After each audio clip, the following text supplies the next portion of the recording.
Assalamu alaikum.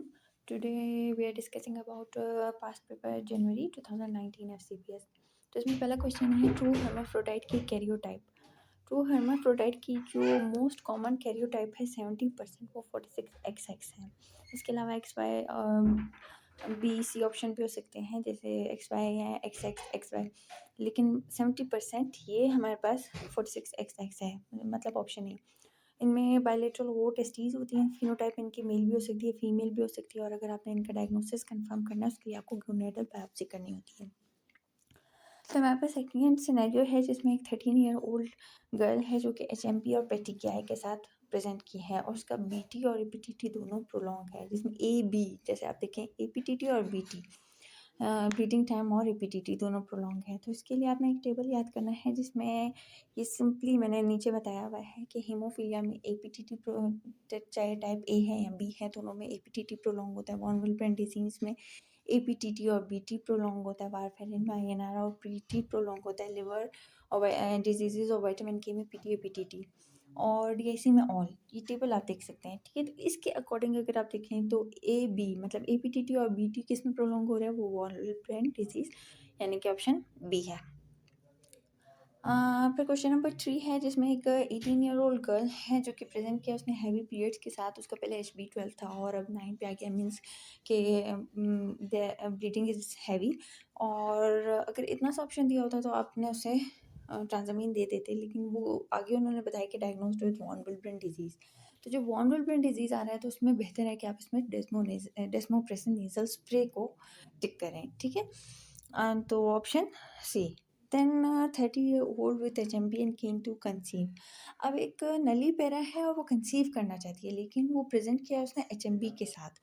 तो इसमें आपको ऑप्शन दिए हुए हैं OCP और प्रोजेस्टेरोन कॉइल। तो वैसे आपका फर्स्ट लाइन जो होता है वो आपके पास होता है नॉन हार्मोनल, तो NSAIDs और ट्रांजामीन देते हैं। और सेकंड पॉइंट ये कि ये एक नली पैरा है और कंसीव करना चाहती है, तो आप OCP और प्रोजेस्टेरोन वैसे ही नहीं दे सकते, तो इसमें ट्रांसमिक एसिड ज़्यादा बेहतर है।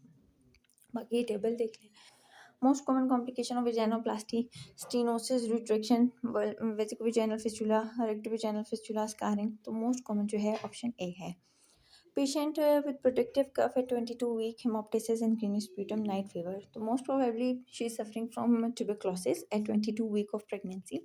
इसमें जो हमारे पास फर्स्ट लाइन ड्रग्स हैं वो है आइसोनियाजेड, रिफाम्पिसिन और इथाम्बुटोल, ठीक है।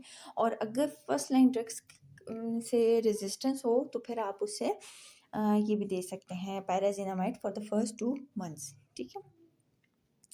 Uterine arteries are ligated at origin type of Piver hysterectomy. कौन सी हिस्टेक्टमी? वैसे हमारे पास 5 टाइप ऑफ हिस्टेक्टमीज होती हैं, ठीक है। टाइप 1 तो सिंपल हिस्टेक्टमी है जिसमें हम सिर्फ यूट्रस को निकाल लेते हैं, ठीक है।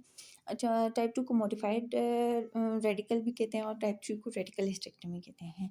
वो जिसमें आप सारा uterosacral ligament as much as possible हो वो निकालते हैं, पेरामीडियम भी निकालते हैं और अपर थर्ड ऑफ वजाइना भी निकालते हैं।